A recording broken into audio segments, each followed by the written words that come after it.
Alors, on va débuter. Donc, bienvenue tout le monde. Aujourd'hui, la session, c'est vraiment pour vous permettre de optimiser votre résumé. Donc, des petits trucs, des petits conseils qu'on va voir pour comment optimiser un bon résumé pour pas que ça finisse au vidange, dans le fond, après l'avoir appliqué en ligne, souvent.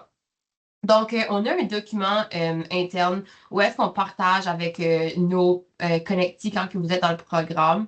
Donc, ici, c'est la version française du document. Donc, c'est vraiment par section. Donc, c'est un peu ça que je vais vous montrer aujourd'hui. On a aussi des templates, donc des modèles de CV. Donc, la première partie, c'est vraiment l'optimisation du CV. Qu'est-ce qu'on va voir aujourd'hui? Puis sinon, on a aussi des sections dans le document qui parlent de le profil LinkedIn puis le réseautage. Donc, c'est un document vraiment bien complet pour une bonne base, là. Donc, je vous invite vraiment à le consulter. Alors, pour ce qui est de l'optimisation du CV, ben, tout d'abord, quand on a un CV, idéalement, on doit mettre le nom, visiblement. Donc, vous mettez votre nom et votre prénom.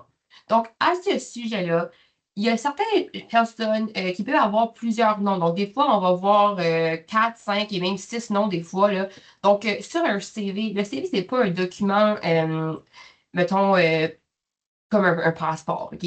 C'était pas aussi technique. Vous n'avez pas besoin de mettre vos 7 noms. Je vous encourage vraiment à seulement mettre le nom auquel vous allez vous introduire. Donc, quand vous allez serrer la main de quelqu'un lors des événements, c'est quoi le nom que vous vous introduisiez? Donc, par exemple, le prénom et un nom de famille, ici qu'on dit. Donc, ça serait seulement ça que vous avez besoin de mettre sur votre CV.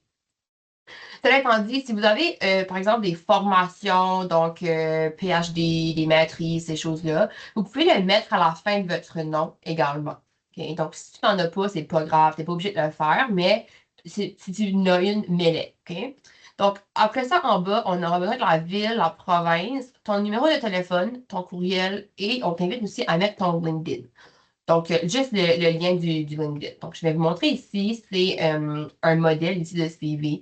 Donc, tu n'as pas besoin d'écrire email, 2 petits points, puis le mettre ton adresse courriel ou téléphone, 2 petits points, mettre ton numéro de téléphone. On voit clairement que c'est un numéro de téléphone et que c'est un courriel. Donc, tu vas sauver de l'espace en faisant ça. Tu vas optimiser l'espace sur ta feuille. Donc, dans cette façon ici, tout y est inclus dans une ligne. Donc, ce serait la façon optimale de le faire. Ensuite, on va parler du profil professionnel. Donc, ce profil-là de professionnel, c'est vraiment quelques lignes qui vont vraiment venir décrire vos expériences, un peu comme un résumé dans le fond de tes expériences. Donc, là-dedans, dans ce profil-là, qu'est-ce qu'on parle de? Ben, ça va vraiment être l'expérience mettant la valeur, donc vos compétences, vos objectifs professionnels, votre valeur ajoutée. Donc, quand on a un résumé, le résumé sert, oui, à appliquer pour une position, mais à savoir pourquoi l'entreprise a besoin de toi dans leurs entreprises. OK? Donc, tu veux te démarquer. Donc, dans ce petit paragraphe-là, tu veux bien mettre ta valeur ajoutée. Qu'est-ce que tu apportes à l'entreprise? Pourquoi que c'est toi le candidat idéal avec ton background, avec tes formations, ton expérience, ces choses-là. Donc, tu veux utiliser des mots-clés qui vont être liés au poste que tu veux viser, OK? Donc, tu vas pas parler de toutes tes expériences du passé nécessairement, mais les mots-clés qui peuvent être transférables d'une position à une autre. Puis, si par exemple que vous êtes nouveaux arrivants dans la région, donc c'est super important de mettre que vous êtes autorisé à travailler au Canada. Donc, si vous avez par exemple un visa de travail, ces choses-là, donc, il faut que ce soit clair pour l'employeur que vous pouvez bien évidemment être embauché, là, OK? Donc, OK. Maintenant, on va aussi parler des. OK, dans le profil professionnel, ben, c'est vraiment un court texte, comme que je vous le disais. Puis, on veut savoir le nombre d'années d'expérience que vous avez. OK? Fait que quand on remet un CV à quelqu'un, la personne ne va pas le lire en détail. Il va vraiment comme le sous-regarder, dans le fond, lire entre les lignes. Ça fait que si on veut mettre, par exemple, 2, 3 compétences techniques qui sont les plus importantes par vous, comme je le disais, qui est recherché par l'employeur, puis votre valeur ajoutée, puis vos années d'expérience. Donc, c'est peut-être ça que l'employeur va aller regarder entre les lignes là, dans le premier paragraphe pour voir. Puis, quelque chose qui est important à retenir, c'est que le premier paragraphe, là, ici, des profils professionnels, c'est quelque chose qui devrait être retravaillé et optimisé à chaque fois que vous allez appliquer pour un différent travail, OK? Parce que chaque poste que vous allez appliquer va demander, par exemple, des différents critères ou des différentes compétences, ces choses-là. Donc, en fonction de ce que vous allez appliquer, modifiez le premier paragraphe du CV pour que ce soit adapté correctement à la position que vous cherchez à avoir. OK? Donc, aussi, vous pouvez mettre en bas les réalisations marquantes. Donc, si tu as fait quelque chose dans ta carrière qui était vraiment pertinent, que tu as peut-être décrit dans le paragraphe plus haut en quelques mots, bien, tu peux vraiment aller ici et écrire une phrase pour tes réalisations marquantes. Donc, ici, j'ai un exemple, par exemple, qui aurait dirigé les audits de fin d'exercice de plusieurs filières sans aucune contraction importante pendant 3 années consécutives. Donc, c'est une réalisation pour cette personne-là. Pendant 3 ans, c'est elle qui s'occupait de ce dossier-là, ces choses-là. Donc, dépendamment de votre domaine, vous allez pouvoir adapter tout ça en fonction de vos réalisations. Donc, des fois, il faut juste penser d'être un peu créatif, mais on a tous fait des réalisations, peu importe que ce soit. Donc, par exemple, tu as optimisé le processus de 25% en amélioration de la précision. Donc, ça peut être différentes choses comme ça qui est important à soulever, qui pourraient apporter une valeur ajoutée à l'entreprise que tu souhaites appliquer pour avoir. Là. Donc, ensuite, on a les expériences professionnelles. Donc, quand on parle d'expérience professionnelle, on va aller en ordre du plus récent jusqu'au plus vieux. Donc, par exemple, le dernier job que tu as eu, la dernière position que tu as fait devrait être la première qui va apparaître en haut ici. Puis, la première job que tu as eu ben, pourrait être techniquement comme en dernier. Mais tu n'es pas obligé de tout lister tes expériences professionnelles, OK?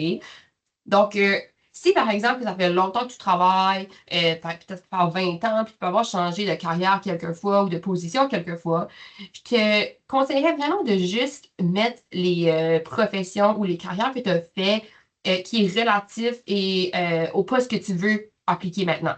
Ça fait que, admettons que, par exemple, si je prends mon expérience personnelle à moi, donc j'ai commencé à travailler quand j'avais 13 ans. Donc, mon expérience, c'est quand j'avais mis à 13 ans, ben, je ne mettrai pas ça sur mon CV maintenant. Donc, c'est pas aussi important. Donc, c'est pas la même expérience, on s'entend. Donc, maintenant, moi, j'ai un diplôme en marketing et communication. Puis, j'ai aussi eu beaucoup d'expérience au service à la clientèle. Donc, j'ai travaillé dans les restaurants vraiment longtemps comme serveuse. Puis, j'ai aussi des petits jobs là, comme caissière, ces choses-là. Donc, peut-être des petits jobs de caissière, c'est quelque chose que je ne mettrais pas nécessairement sur mon résumé. Si que je cherche à avoir un emploi en marketing, vous voyez, c'est comme pas relevant à l'emploi que je vais avoir. Donc, vous allez un petit peu avec la logique également, là, puis dans le sens où est-ce que vous pouvez aller. Donc, souvent, dans les expériences professionnelles des gens, je vais voir là, des gens qui vont mettre comme des bullet points, mais avec, par exemple, juste une compétence. Donc, ils vont lister, par exemple, euh, servir des clients, répondre au téléphone, peut-être prendre des notes. Donc, juste des petits points comme ça. OK, ça, on fait pas ça. OK? Si c'est quelque chose à pas faire, parce que l'employeur ne veut pas savoir les tâches que tu as toutes faites. Encore là, l'employeur, quand il va voir ton CV ou la personne qui embauche en ressources humaines, s'attend à voir ta valeur ajoutée. OK? C'est pas parce que tu réponds à un téléphone que tu m'apportes une valeur. Tu comprends? On peut tous répondre à un téléphone. OK? Donc, peut-être que tu peux me dire, par exemple, cette compétence-là avec des numéros. Donc, c'est souvent là qui va être la clé. C'est ajouter, par exemple, des pourcentages, des chiffres, des données qui démontrent votre valeur en fonction de votre compétence. OK? Donc, ici, par exemple, on a des exemples ici qui est, par exemple, appuyer le budget des prévisions, contribuant à une réduction de 10% des dépassements de budget par département. Donc, elle a fait en sorte que 10% des budgets c'était réduit. Donc, c'est une bonne chose qu'elle a apporté à l'entreprise, OK? Donc, tu fais économiser de l'argent à ces choses-là. Donc, en données, avec les pourcentages, ça va être beaucoup plus marquant pour la personne qui va lire le résumé que juste mettre des petits points de ce que tu peux faire, OK? Donc, dans les expériences professionnelles, on veut venir mettre nos soft skills qu'on appelle, puis les hard skills aussi. Donc, si par exemple je vous donnais un exemple, admettons que dans ton pays, tu étais un avocat. Puis là, arrivé au Canada, ben, normalement, tu ne peux pas tout de suite être avocat. Il va falloir que tu, par exemple, passes des différents diplômes peut-être, ou tu passes par différentes façons, peut-être prendre plus d'école, ces choses-là. Mais, par contre, tu peux le mettre sur ton résumé d'une bonne façon. Ou est-ce que dans les points que tu vas lister, donc tes tâches, on va dire, de l'emploi précédent, tu peux y aller avec les compétences transférables. Donc, peut-être que ce que tu pourrais lister, ben, ça serait peut-être que tu es capable de faire beaucoup de documents, par exemple. C'est qu'admettons qu'un avocat voudrait avoir une job en ressources humaines, donc pour embaucher des gens, ben, ça peut quand même être transférable au niveau des compétences, parce qu'en tant qu'avocat, tu dois réviser des documents. En tant que personne de ressources humaines, tu dois aussi faire la même chose. Donc, un avocat serait peut-être une bonne personne pour traverser vers un métier de ressources humaines, puisqu'il serait familier peut-être avec le guide pour les employés, puis les lois à ces niveaux-là, ces choses comme ça. Peut-être que ça serait aussi qu'il est vraiment plus organisé, puis qu'il y a le souci du détail, ces choses-là en tant qu'avocat. Donc, en tant que personne pour les ressources humaines, tu dois aussi avoir ces compétences-là, OK?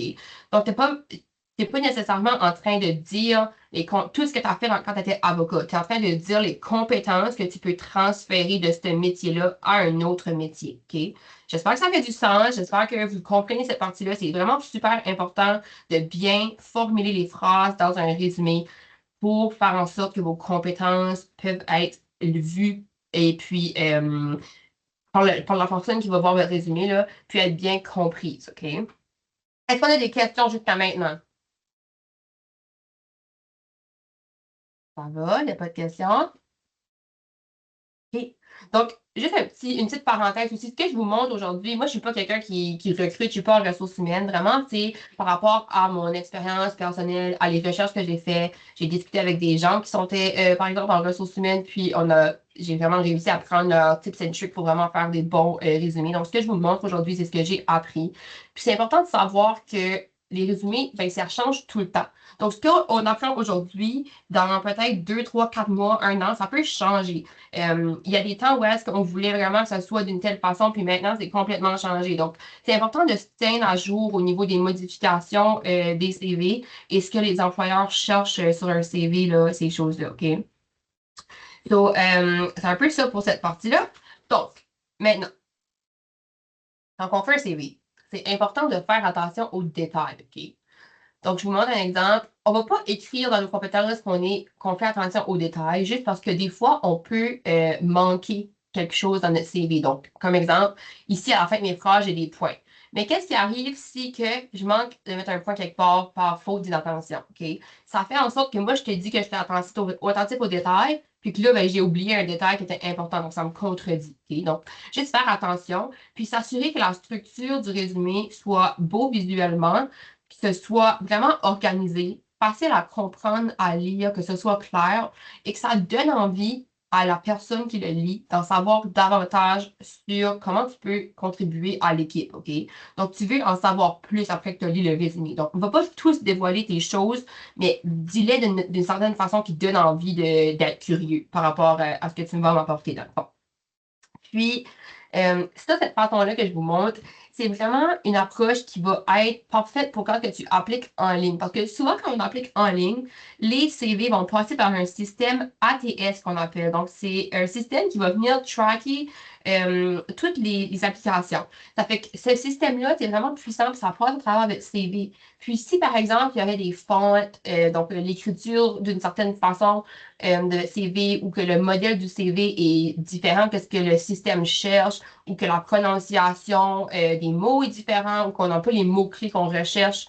Si par exemple il y a trop de points bullet qu'on ne voit pas les numéros, ces choses-là, donc le système le trie à la poubelle directement avant de passer aux personnes de ressources humaines. Donc le système qui est utilisé, ça permet de filtrer les candidats puis les meilleurs candidats selon le système, c'est ceux-là que la personne en ressources humaines va recevoir sur son bureau. Donc, si par exemple la personne reçoit 300 applicants, ce sera peut-être seulement 20 copies qui vont finir sur son bureau. Donc, dans ces copies-là, cette personne, elle ne va pas les passer un par un, elle ne va pas vraiment prendre tout le temps. OK? Ça va vraiment juste être 3 à 6 secondes par copie que la personne va consulter le résumé. Donc, c'est important, encore là, il y a certains mots-clés qui peuvent être visibles plus que d'autres. Par exemple, avec des numéros, on peut aller se démarquer, comme je te disais, ça va être quelque chose qui va aller capter l'œil. Donc, si par exemple que je vois des gros chiffres ou des pourcentages, souvent c'est là où est-ce que l'œil va être porté à regarder.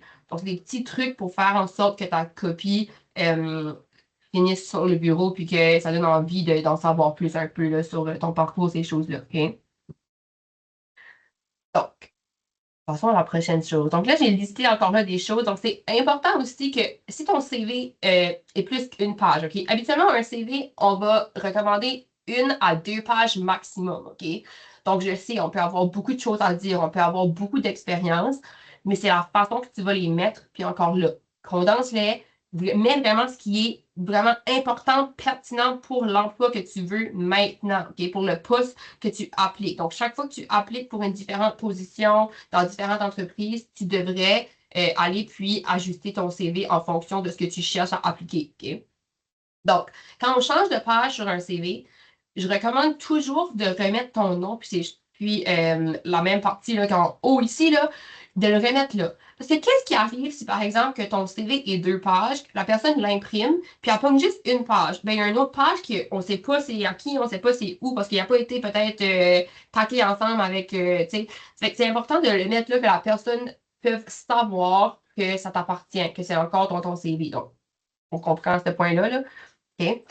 Puis, comme je disais, le mettre en ordre du plus récent au plus vieux dans tes expériences. Puis là, on met aussi la date. On n'a pas besoin de mettre le jour exact que tu as commencé et que tu as fini, mais on met le mois et l'année. Puis, c'est important de le faire de cette façon-là. Donc, on met ton titre ici, donc le poste que tu avais fait. À côté, on va mettre la date de quand à quand est-ce que tu étais là. On va mettre la compagnie, OK, que tu as travaillé pour. Puis, on met la province ou la ville, dans le fond, puis le pays. C'est super important, OK? Donc, si par exemple, tu as de l'expérience canadienne, mais que tu ne mets pas que c'était au Canada, ben, on ne va pas savoir. Si par exemple, tu as de l'expérience, puis c'était dans ton pays, mais comment tu as fait pour savoir où est-ce que c'était ton expérience, tu vois? Donc, ça permet là, à l'employeur de vraiment savoir c'était où ton expérience, OK? Donc, je pense que tu as fait le tour vraiment pour cette partie-là. S'il y a des questions, n'hésitez pas, ça va me faire plaisir de vous répondre.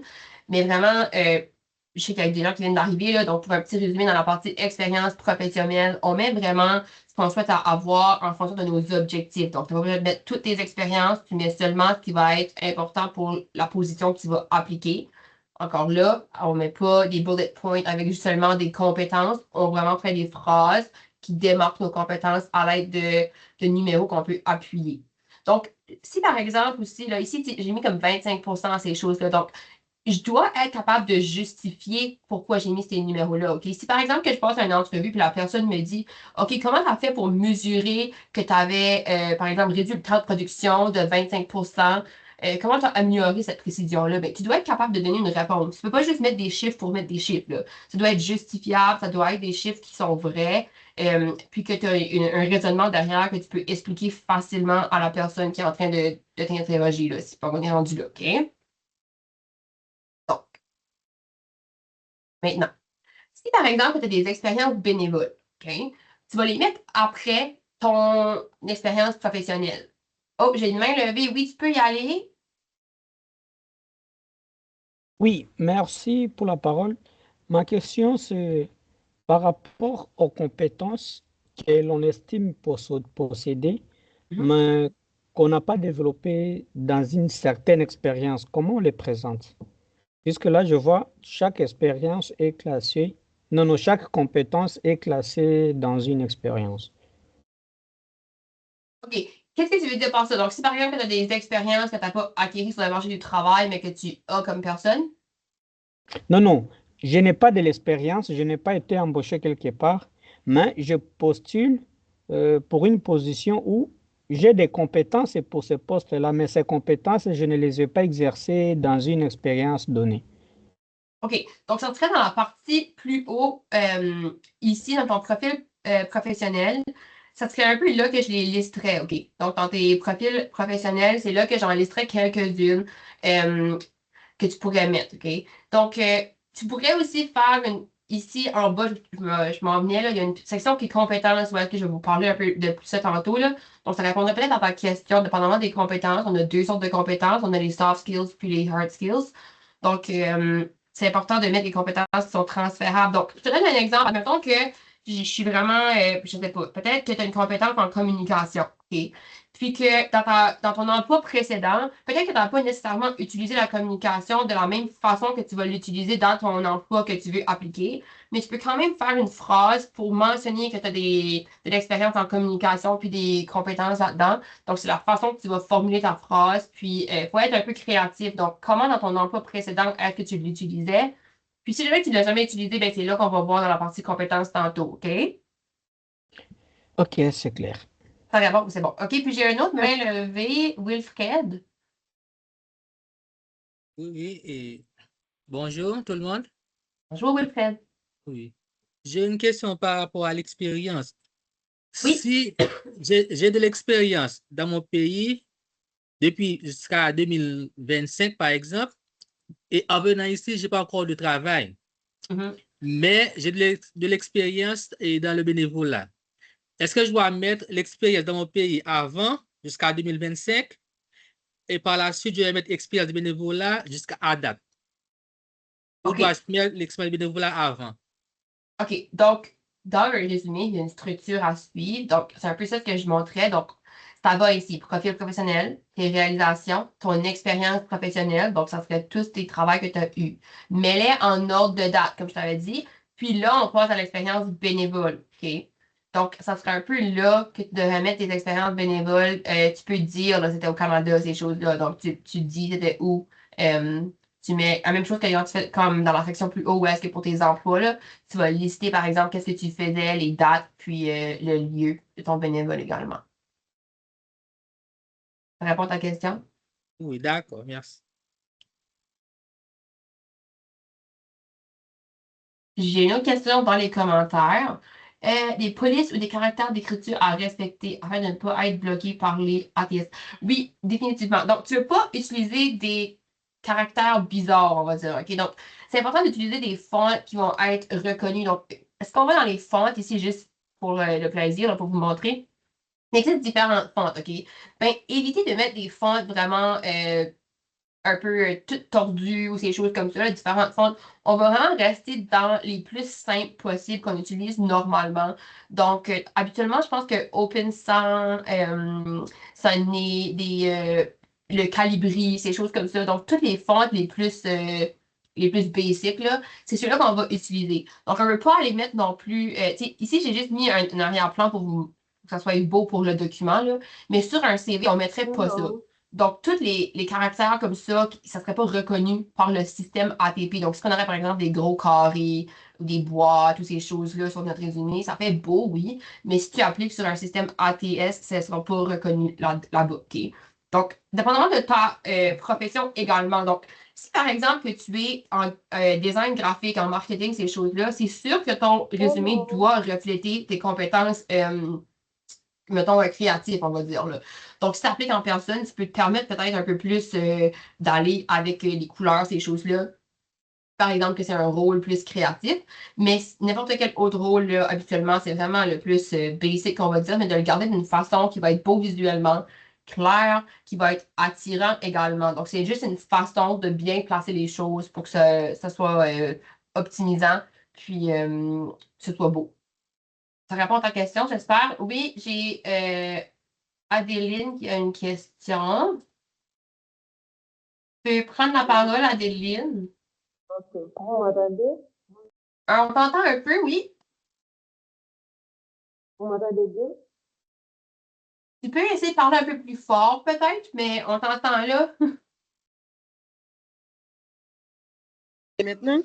Oui, là, c'est mieux. Ouais. Ok, merci. Euh, merci pour la formation. Et ma question, c'est que bon, je vais prendre l'exemple sur mon expérience. Par exemple, pour l'instant, euh, je ne peux pas, je suis infirmière, ok, de profession. Je ne peux pas encore travailler comme infirmière au Canada, mais je dois travailler, vous savez. Et est-ce que je peux, et c'est pour mieux comprendre ce que vous avez dit tout à l'heure, est-ce que je peux mettre comme tout ce que je faisais comme infirmière et pas les malades, pas et les soigner, mais comme routine, est-ce que je peux le déposer comme pour un poste comme service à la clientèle ou adjoint administratif ou quelque chose comme ça, comme classer les dossiers, etc. Est-ce que je peux mettre ça dans mon CV comme expérience acquise? OK, donc c'est une bonne question. Donc, la réponse est oui, mais fais attention. OK? Donc, la réponse, c'est que oui, quand tu étais infirmière, par exemple, que, OK, je peux te donner des exemples, je n'étais pas infirmière, mais je te donne juste un exemple. OK? Admettons que Oh, oui. tu donnais les bains des patients, tu donnais les médicaments des patients. Ça, ce n'est pas les informations qui vont être importantes à mettre sur le CV pour un emploi, par exemple, si tu veux être adjointe administrative, OK? Ce serait peut-être pas des choses à mettre sur le CV. Mais le fait que tu communiquais avec les patients régulièrement, le fait que tu avais des systèmes que tu devais fortement mettre les notes des patients, tu devais avoir des dossiers, ces choses-là. Donc, tu prenais en charge ces dossiers-là. Donc, il y a une façon de mettre les choses que, OK, ben, je peux classer les dossiers, tu sais, tu peux faire plein de choses. Tu as des compétences de ce métier d'infirmière-là qui sont les mêmes compétences qu'on recherche dans notre profession. Donc, il y a des compétences transférables. Donc, sans dire que tu écrivais les notes des patients dans leur dossier médical, ces choses-là, tu peux Oui, oui. dire d'une façon, par exemple, que tu travaillais avec les dossiers puis que tu es familière avec certains logiciels, ces choses-là. OK? Donc, c'est vraiment juste la façon que tu vas le dire en fonction de tes objectifs et en fonction de ce que la demande d'emploi. Donc, quand tu as une offre d'emploi là, que tu vas appliquer sur quelque part, ils recherchent des compétences. Donc, base-toi sur les compétences que eux recherchent afin d'écrire des phrases avec les compétences que tu as acquises de ton autre métier pour les mettre ensemble pour que ça fasse une phrase en fonction de ton objectif, OK? Où est-ce que tu veux aller chercher? Est-ce que ça répond à ta question? Oui, oui, oui. Ça répond à ma question. Merci. OK, super. Ah, Ouais, c'est ça pour une chaque autre profession. question. Oh, pardon? Une autre question, s'il vous plaît. Oui. À propos des services de bénévoles, est-ce que le bénévolat ici au Canada, on doit avoir comme travailler pour un organisme spécifique? Comme si on faisait du bénévolat dans notre quartier, dans les communautés ou dans les églises, est-ce que ça compte? Est-ce qu'on peut le mettre aussi comme expérience de bénévolat? Définitivement. Peu importe le bénévolat que tu fais, tu peux le mettre. Mais c'est important, comme je le disais, là, ben, je vais revenir à la section bénévolat tantôt, puis peut-être que tu vas comprendre un peu plus, mais assure-toi juste de mettre, comme je le disais, par exemple, le lieu que tu fais de ton bénévolat, puis pour quel organisme ou pour quelle occasion, ces choses-là, que tu peux le faire. OK? Est-ce que j'ai d'autres questions avant de passer aux bénévoles et aux autres parties? OK, ben, on va continuer. Si jamais il y a des questions, n'hésitez pas à lever la main.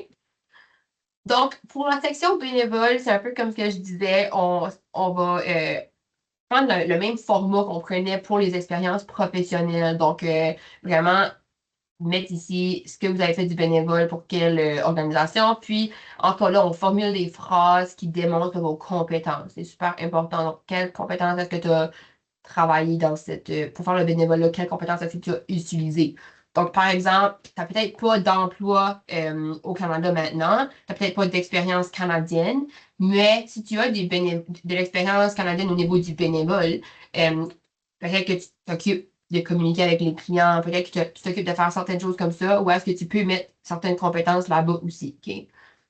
Donc, je vous invite à, quand vous allez faire votre résumé, là, vous pouvez aussi le faire proofreader, donc le faire reviser par quelqu'un d'autre. Donc, ça peut être votre ami ou quelqu'un d'autre, juste pour s'assurer qu'il n'y a pas de répétition, puis que c'est clair. Donc, souvent, si que c'est votre ami ou quelqu'un, peut-être comme un mentor, ces choses-là qui vous connaît peut-être un peu moins, ben, si que eux ont des questions en lisant votre résumé, ben, ça va vous indiquer que la personne en ressources humaines ou le système pourrait fortement avoir des questions également. Euh, donc, juste pour éviter là, la répétition, puis vraiment que ce soit clair, je vous recommanderais de le faire réviser par quelques personnes avant d'appliquer sur une position. OK? Donc, ensuite, là, en bas, tout en bas, c'est une autre partie où est-ce qu'on va mettre les formations. Donc, moi, là, c'est vraiment sur 2 pages parce que je l'ai écrit un peu vraiment gros, là. Mais, vous pouvez, je recommanderais de l'écrire comme avec du 12 partout. Donc, environ la grosseur 12. C'est une belle grosseur pour un résumé. Donc, la section formation, certification et éducation. Donc, encore là, on va en ordre chronologique, donc du plus récent au plus vieux. Donc, Ici, par exemple, quand tu as fait un baccalauréat, donc c'est important de dire en quoi, quelle université, en quelle année, puis dans quel pays, ces choses-là également. OK? Donc, c'est la même chose tout le temps. Le plus que tu peux mettre dans une phrase, ça diminue l'espace, donc ça prend moins d'espace. Donc, au lieu de le mettre sur différentes lignes, là, des fois, je vois là, comme baccalauréat en commerce, puis là, sur la ligne d'après, ça serait comme genre 2012 à l'université ici, puis là, sur une autre ligne, ça serait le pays. Mais mettez-les tous sur la même ligne, faites sûr que c'est séparé et bien lisible, puis ça sera beaucoup plus avantage pour économiser de l'espace sur le résumé. Wilfred, tu avais une autre question? Et, oui, oui. J'ai une autre question. C'est quelqu'un qui m'avait dit au niveau de la formation, je ne dois pas tout mettre mes études. Je voulais confirmer. Par exemple, j'ai 3 maîtrises. D'habitude, quand je fais mes CV, je mets tous les 3 maîtrises. Est-ce que c'est normal ou pas? Donc, ça va dépendre encore là, ça va dépendre pour quelle position est-ce que tu veux appliquer, OK? Donc, si par exemple, tu aurais, je te donne un exemple, une maîtrise en administration, puis tu as une maîtrise en, je sais pas,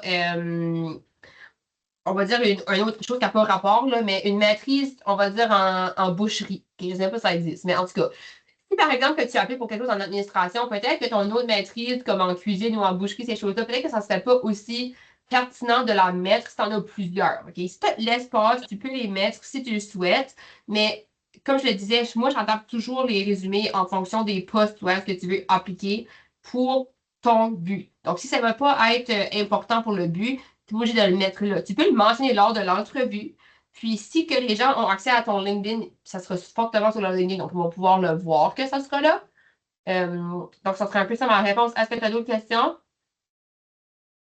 Oui, et imagine, je postule pour service à la clientèle et mes formations ne correspondent pas vraiment au service de la clientèle. Alors, je ne dois pas les mettre. Ou qu'est-ce que je dois faire en ce sens? OK, donc, service à la clientèle. OK, admettons que, par exemple, que tu as des formations en médecin, que tu es un médecin, puis que le service à la clientèle, ben, ça rentre quand même là-dedans, parce que tu avais un service avec tes patients. Donc, tu sais comment bien traiter les gens, tu prenais soin d'eux. Tu vois, donc, ça rentre un dans l'autre. Ça fait du sens. Mais si c'est quelque chose qui fait vraiment pas de sens, qui a vraiment aucun rapport, donc là, peut-être que j'éviterais de le mettre, mais surtout si tu en as plusieurs. Mais si tu en as juste quelques-unes, oui, ben, définitivement. Donc, ça serait important de mettre ça là-bas. Là, tu peux enlever peut-être les écoles secondaires ou ces choses-là qui seraient peut-être moins pertinentes si tu as beaucoup, beaucoup de formation. Mais je mettrais définitivement aussi là, pour les équivalences. Donc, oui, j'écrirais aussi les équivalences. Ça serait important à mettre également. Euh, Si le poste demande d'être bilingue, en quelle langue est-ce que le CV devrait être? Ça, c'est une bonne question. Donc, j'y viens à cette réponse-là. Donc, je fais deux résumés. Tu en fais un en français, tu en fais un en anglais. Donc, tu peux le faire en français, par exemple, et puis le traduire en anglais par la suite. Assure-toi que les deux soient similaires. Donc, que les deux sont le même format, que c'est la même, donc, les mêmes listés au même endroit. Là. Donc, par exemple, expérience professionnelle, on a comptable senior, puis après ça, on a commis comptable. Donc, que ce soit les mêmes points aux mêmes endroits en français et en anglais. Puis quand tu vas appliquer, tu envoies les deux. Parce qu'on ne sait pas la personne qui va le recevoir, est-ce qu'elle sera française ou anglaise. Donc, envoie les deux, mets les deux en pièce jointe. Puis, c'est juste une façon de démontrer que tu es bilingue, justement. Et donc, j'espère que ça répond à la partie des formations. Maintenant, on va passer à la dernière partie qui est les compétences. OK? Donc, si par exemple, que tu as des compétences que tu n'as pas eu la chance de lister dans tes emplois précédents et dans ton paragraphe professionnel du début, ben, je vous invite à les mettre en bas. Mais faites attention aux sortes de compétences, OK? Là, ici, les compétences, on recherche des compétences, oui, les compétences en langue. Donc, si tu es bilingue, tu peux les mentionner en bas ici, c'est important. Puis, par exemple, les logiciels. Donc, si mettons que tu es un comptable, ben, tu auras des logiciels que tu dois utiliser. Donc, ça serait là que tu les listerais. Parce que si tu es familier avec Microsoft, tu peux les lister là. Donc, toutes les compétences plus comme techniques, on va dire.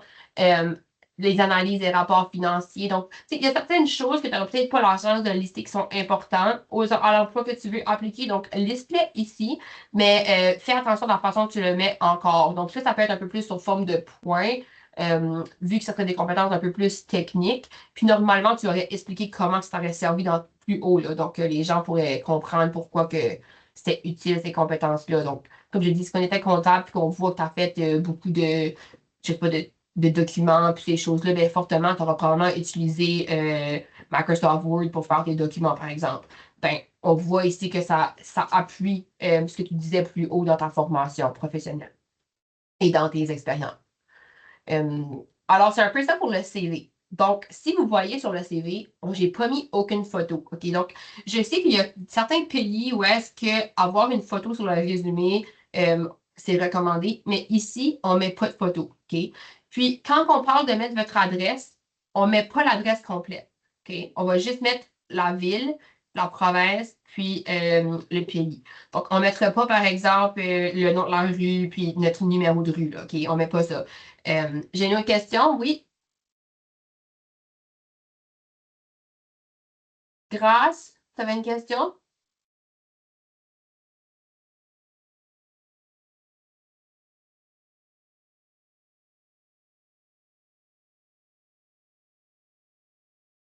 Ton micro est fermé. Je ne sais pas si tu essaies de parler, mais le micro est fermé. En attendant, on peut prendre Jean-Jacques.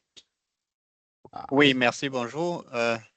J'ai cru entendre tout à l'heure qu'il est possible d'envoyer le CV quand on est bilingue en français et en anglais. Je voudrais avoir le cœur net.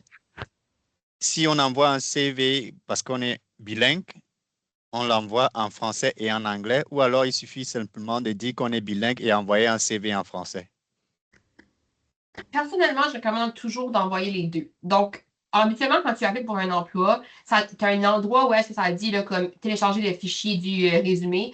Donc, télécharge juste lui en français et en anglais, mets là-dedans. Donc, tu perds rien de mettre les deux. Parce que, comme je disais, tu ne sais pas la personne de l'autre bord, est-ce qu'elle elle est française ou anglaise. Puis, dépendamment aussi des postes, là, tu sais, qui demanderaient que ça serait plus français, ben, tu peux seulement mettre le CV en français si tu es certain. Mais habituellement, surtout ici, la majorité des cas, les gens sont beaucoup plus anglophones que francophones. Donc, si tu veux seulement envoyer un résumé, je t'encouragerais à envoyer celui anglophone au lieu de celui de francophone. Mais encore là, personnellement, moi, j'envoie toujours les deux. Puis, c'est une façon que tu prouves que tu es bilingue. Puis, c'est une façon aussi de montrer que l'autre personne peut comprendre l'autre côté de l'écran également. OK, Grâce, est-ce que tu veux y aller pour ta question maintenant? Oui. Ma question, c'était par rapport à l'ordre de la présentation des différentes sections. Je vois que vous avez placé les compétences juste à la fin, à la dernière section. Ma question, c'est lorsque il s'avère que mon expérience n'est pas pertinente pour les postes, mais les compétences que je vais lister sont pertinentes. Si j'ai perturbé l'ordre, je présente les compétences bien avant, les compétences clés, les compétences techniques que je n'ai pas l'occasion de présenter dans les expériences puisque je n'en ai pas eu. Je peux présenter ces compétences-là juste avant et les autres expériences qui ne sont pas pertinentes, je les présente après. OK, donc je te montre un exemple ici. OK? Tu vois, en bas ici, dans mes compétences, j'ai écrit que j'avais un logiciel de comptable QuickBook et ces choses-là. OK? Donc, c'est mes compétences techniques, par exemple. En haut, dans mon paragraphe profil professionnel, c'est aussi écrit que j'ai une maîtrise de QuickBooks. OK? Tu vois? Donc, encore là, tes compétences que tu vas lister en bas, oui, c'est comme un point, mais tu dois les réécrire dans ton paragraphe plus haut, donc qui résume ton résumé au complet dans quelques lignes. OK? Parce que ce qui arrive, c'est que si par exemple tu me fais des points comme ça en partant, là, que tu mets ça comme ça en partant, souvent le système, ben, si il voit que ça fait comme des bullet points, puisque par exemple que tu mettrais de remettre écrit communication. Comme je veux pas savoir que tu es capable de communiquer là-bas, je veux le savoir dans tes expériences précédentes et puis dans ton paragraphe ici, ça devrait y aller, OK? Normalement. Donc, c'est vraiment encore là les compétences plus techniques qui sont appuyées parce que ça justifie ce que tu as dit plus haut. Donc, tu m'as dit ici que tu avais une maîtrise en QuickBooks, tu me l'as montré dans tes expériences professionnelles. Si que tes expériences professionnelles ne justifient pas tes compétences, ben, tu les listes dans le profil personnel, peut-être dans tes réalisations, peut-être au niveau du bénévole, puis sinon, ben, en bas, ça serait idéal. Donc, vas-y avec ton jugement également, là, mais moi, ça serait ma recommandation pour toi, là, de faire ça comme ça. Oui, en fait, mon problème à moi, personnellement, par exemple, je suis juste un nouveau diplômé. Je viens à peine de terminer. Je n'ai OK? pas encore de je n'ai pas encore de l'expérience professionnelle, mais je compte quand même appliquer. Alors, étant donné que je n'ai pas, bon, bien sûr que je peux avoir de l'expérience, mais qui n'est pas pertinente pour les postes auxquels je veux appliquer. Mhm. Donc, Et en tant que dans la diplômé, section expérience professionnelle, je trouve que je n'ai pas rien à présenter. Alors, je demande si je peux maintenant, à la place de la section d'expérience professionnelle, donc, la section expérience professionnelle, elle liée est au quand poste. même. L'expérience professionnelle est quand même importante à mettre pour dire que tu as des expériences de travail quand même, OK? Même si c'est pas... si, mettons que tu n'as vraiment rien qui est comme related au poste que tu veux appliquer, je t'encouragerais à essayer de formuler des phrases où est-ce que tu peux trouver des mots-clés qui sont importants quand même. Donc, par exemple, tu as travaillé dans un centre d'appel, puis que tu as eu beaucoup, tu sais, tu as eu affaire à des logiciels, tu as eu affaire à la communication, tu as eu affaire avec des clients, ces choses-là. Puis que là, tu appliques sur un autre rôle, il doit avoir au moins une compétence là-dedans que tu peux transférer à ton prochain rôle, que tu dois avoir appris quelque chose dans ton rôle précédent que tu peux utiliser dans ton prochain rôle. Je t'encouragerais à mettre quand même ton expérience, ça démontre que tu as déjà travaillé, mais également, vu que tu es diplômé, ben, fortement au collège ou à l'université, tu as appris quelque chose, tu as appris des compétences, tu as appris certaines choses. Donc, ça serait à ce moment-là que peut-être que tu n'as pas nécessairement d'expérience professionnelle, mais ça serait quand même au niveau de les lister là en tant qu'une phrase pour dire que, par exemple, je te donne un exemple. Moi, dans mon cours au collège, on avait fait des plans de marketing, des plans de communication, ces choses-là. Donc, où je suis capable de faire un plan de communication, des plans marketing, ces choses-là. Au travail, ici, j'ai pas eu besoin de le faire, mais je le lis dans mon expérience professionnelle quand même parce que j'ai déjà fait. Donc, c'est quelque chose que tu peux venir lister d'une certaine façon que tu as quand même de l'expérience quand c'était au niveau collégial ou universitaire que tu as appris ces choses-là. OK? OK. Est-ce qu'on a d'autres questions?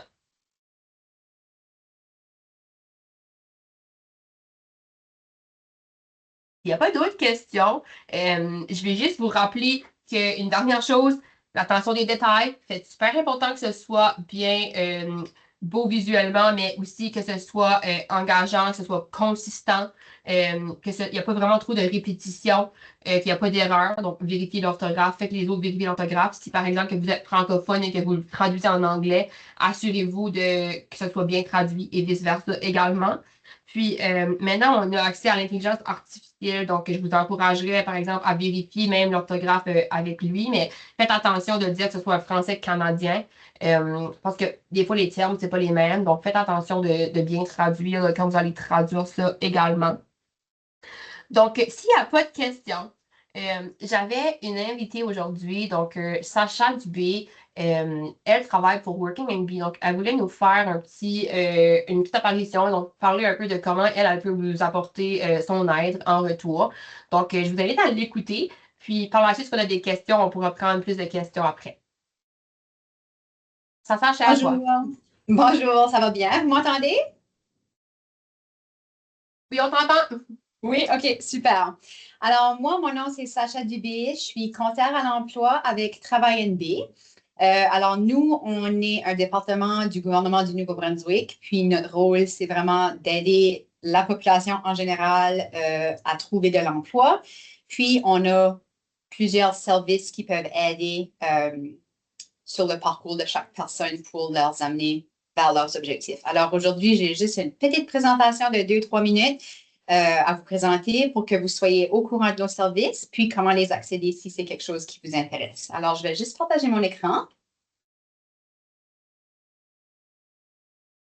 Puis, bon. Alors, nos services offerts, on travaille avec les gens au niveau de la recherche d'emploi, évidemment, avec un nom comme Travail NB. Alors, nous, dans la région, on offre des sessions, des ateliers sur des différentes parties de la stratégie de recherche d'emploi. Alors, comment faire remarquer le CV, comment aller au-delà des applications en ligne.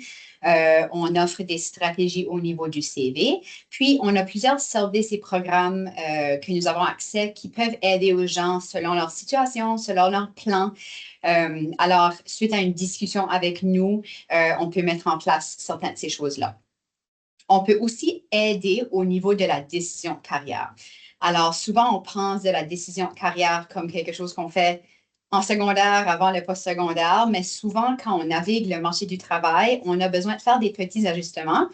Des fois, comme tu mentionnais dans la présentation, pour faire un pivot, un shift, pour changer un peu la direction de notre carrière, il faut faire un peu de recherche pour connaître le nouveau marché du travail qu'on s'intéresse à intégrer. Alors, on peut aider avec des informations pour mieux connaître ces différentes parties-là, les différents secteurs. On peut vous aider à identifier un nouveau parcours de carrière si jamais c'est quelque chose qui vous intéresse ou si c'est votre situation. Puis, on peut aussi aider avec l'amélioration des compétences. On peut vous guider, on peut vous donner des ressources et de l'information par rapport aux lacunes et comment les combler. Alors, ce n'est pas seulement à travers du postsecondaire, c'est vraiment parfois juste des certifications, le développement professionnel, mais des fois, on ne sait pas où accéder à ces choses-là. Alors, nous, on peut vraiment vous aider au niveau de l'accès à l'information. Si jamais il y a des petites choses qui manquent dans votre profil, surtout les nouveaux arrivants, des fois, vous arrivez, c'est des différents profils. Des fois, on a besoin de séparer le rôle qu'on faisait dans notre pays. Ici, c'est 2 rôles, mais un petit peu différents. Alors, des fois, s'il y a des petites choses à travailler, on peut vous faire des suggestions. Puis aussi, on aide avec le maintien à l'emploi. Ce n'est pas juste être un bon employé et savoir comment faire les choses sur le marché du travail. C'est certainement une partie. Mais l'autre, c'est vraiment de regarder par en avant, puis de mettre en place un plan au niveau de la planification de carrière à plus long terme. Alors, on peut vous aider, vous assister avec des stratégies qui vont vous aider à réussir au long terme. On a aussi des programmes et des services si jamais il y a des barrières à ce niveau-là. Alors, ça, c'est vraiment en gros, de façon très, très large, là, nos services qui sont offerts quand vous rencontrez une conseillère à l'emploi. Maintenant, la deuxième question, c'est évidemment comment accéder à nos services. Alors, nous, on est présent dans la région du Sud-Est à 3 différents emplacements. Alors, nous, on a un bureau qui est situé à Dieppe, c'est pour la région du Grand Moncton. Je vais te donner une fiche avec toutes nos adresses à la suite de la rencontre. J'étais dans la version anglophone de ce séminaire mercredi, puis on ne pouvait pas partager de documents dans le chat. Alors, je vais l'envoyer à la suite, puis ceux qui sont intéressés pourront y accéder. Mais on a un bureau à Moncton, puis vous pouvez vous déplacer vers nous en personne du lundi au jeudi de 8h30 à 3h30 et vous allez rencontrer une conseillère sur place cette journée-là. C'est premier arrivé, premier servi, alors il se peut qu'il y ait une petite attente. Mais ils font la même chose au bureau de chez Diac. Celui-ci, c'est les mardis et les jeudis, de 9h30 à 15h30. Et puis ensuite, on a un bureau à Sackville. Alors, celui-là est ouvert aux gens en personne le mercredi de 9h30 à 15h30. Alors, si vous avez des petites questions pour moi au niveau de comment accéder à nos services ou c'est quoi nos services, sentez-vous à l'aise de poser quelques questions. Je sais qu'on a quelques minutes de reste, mais c'était ma présentation pour vous.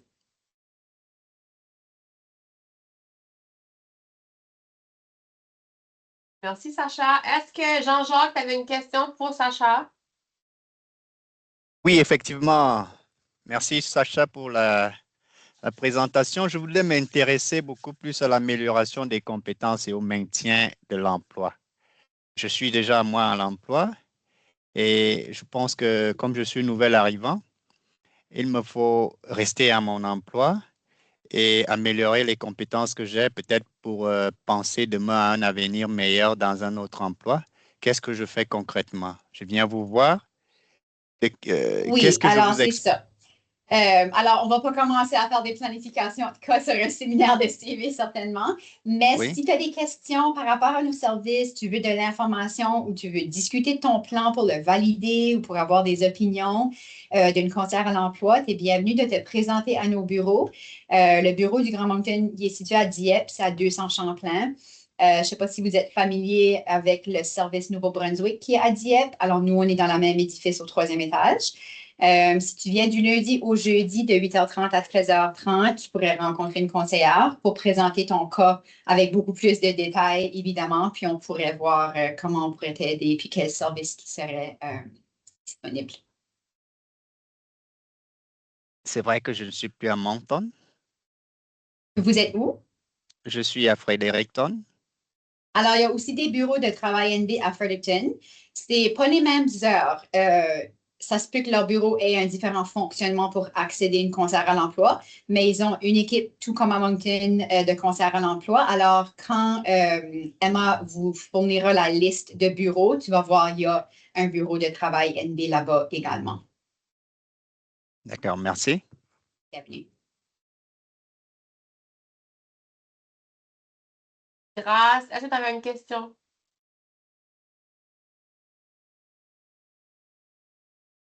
Ça va, j'ai pas de questions.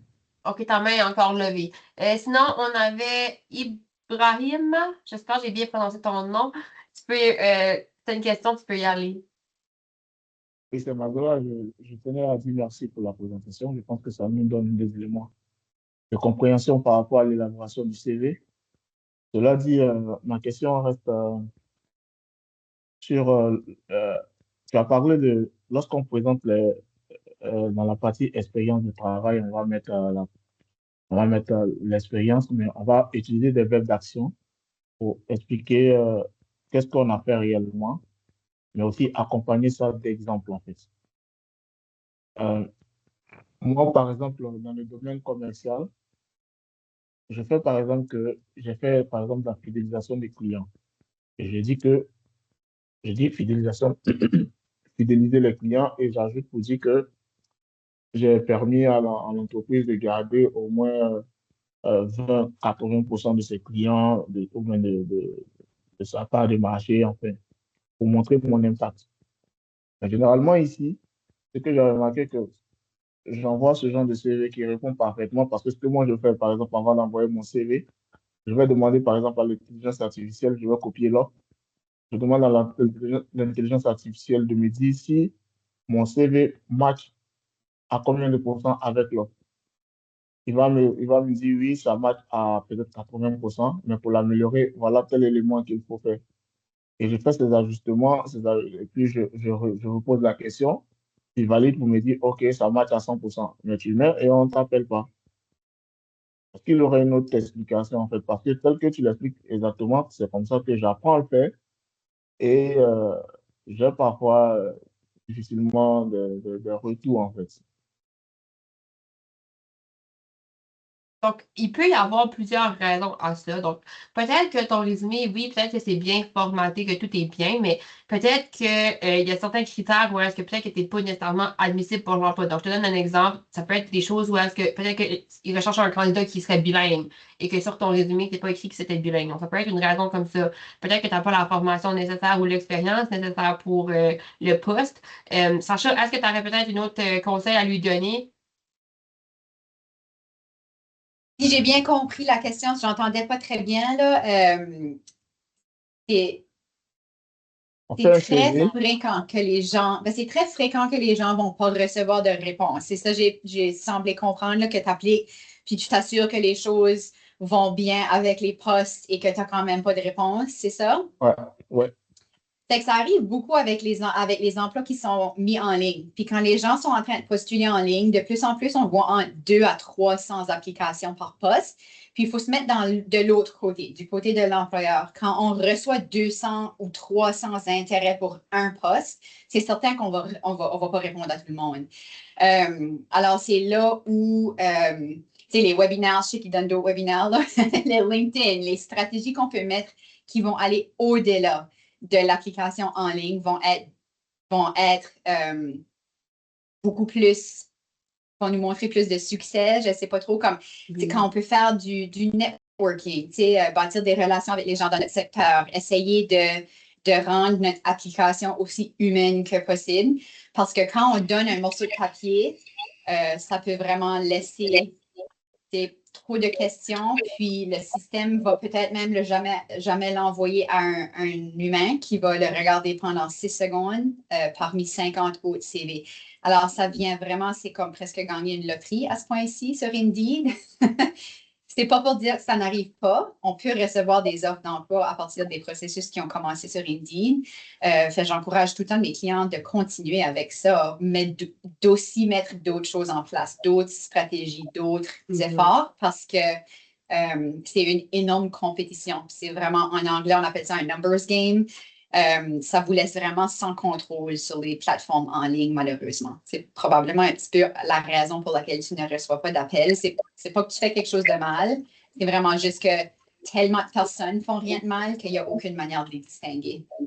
Exactement. Puis, un conseil que j'ai pour toi aussi, ça serait que, comme on l'a mentionné, le networking, c'est vraiment important. OK? Donc, il y a beaucoup, beaucoup d'emplois ici. Donc, 80% du temps, les emplois disponibles ne seront pas affichés. On a seulement le 20% du temps où est-ce que les emplois vont être affichés sur LinkedIn et Indeed et ces choses-là. Donc, le 80% du temps, ça va être soit comblé à l'interne, ou ça se fait aussi par un biais de bouche à oreille ou avec les personnes que tu vas connaître dans ton réseau. Donc, c'est pour ça que le réseautage, le networking, c'est super important parce que 80% du temps, c'est un grand chiffre, là. C'est comme ça que les gens vont trouver l'emploi, c'est par qui ce qu'ils connaissent dans la région. Donc, nous, avec le programme Connecteur, c'est ce qu'on essaie de faire, c'est vraiment de vous aider à créer vos connexions professionnelles dans la région pour que quand il y a quelqu'un qui sait qu'il va avoir un emploi de disponible, ben, qu'il va penser à vous parce que vous allez connaître plusieurs personnes, OK? Donc, vraiment, négligez pas le réseautage, c'est super, super important pour votre recherche d'emploi. Donc, comme Sacha l'a dit, LinkedIn, Indeed, c'est un outil pour appliquer pour des emplois, mais c'est pas juste là-bas que ça se passe. C'est seulement 20% du temps là-bas. Puis les chances sont vraiment minimes. C'est 1 sur 300 peut-être. Donc, mettez plus de chances de votre côté, puis misez sur optimiser à autre part également. OK? Donc, là, on a fait pas mal 1 heure de notre temps. Donc, mon dernier message que je vais vous dire, c'est que dans le guide là, que je viens de vous présenter, où est-ce qu'il y a le résumé, là, on a aussi, le guide, c'est vraiment complet. Donc, on a vraiment une section qui parle de c'est quoi les compétences transférables, qu'est-ce que tu peux mettre comme compétences transférables. On a aussi une section pour la page de couverture de ton résumé. Donc, idéalement, quand tu envoies un résumé, il y a beaucoup d'endroits qui vont demander une lettre de motivation. Donc, nous, dans ce document-là, on a une lettre de motivation également. On a une section pour mettre à jour ton profil LinkedIn. Donc, quand on parle de réseautage, profil LinkedIn rentre là-dedans également. Comment l'optimiser, ces choses-là. Et puis, comment optimiser vos rencontres, comment bien vous présenter et ces choses-là. Donc, c'est vraiment un guide complet. Je peux vous l'envoyer par la suite. Écrivez-moi un message si vous voulez recevoir le guide. Puis, je mettrai en pièce jointe le guide, puis le document que Sacha va m'envoyer également. Comme ça, vous y aurez accès par la suite. OK? Donc, si vous avez d'autres questions, n'hésitez pas à me communiquer par courriel. Puis, avant qu'on quitte, j'ai un petit suivi que j'aimerais avoir vos rétroactions. Donc, c'est un petit formulaire sondage qui prend littéralement 30 secondes à remplir. C'est 3 questions. Donc, je vous l'ai envoyé. Donc, ça serait le premier lien dans le chat que je vais envoyer. Donc, si tu veux recevoir le guide, écris-moi un courriel. J'ai également placé mon courriel là-bas. Toutes questions aussi, tu peux les placer dans mon courriel. Puis, j'ai également mis mon LinkedIn, mon lien de LinkedIn, si vous voulez qu'on connecte sur LinkedIn. Je peux répondre à vos questions aussi, qu'on peut partager des opportunités avec vous par la suite, OK? Donc, est-ce qu'il y avait quelque chose d'urgent avant qu'on se quitte? Sinon, ce sera par biais de mon courriel. Donc, je vais arrêter l'enregistrement. Donc, merci tout le monde d'être présent.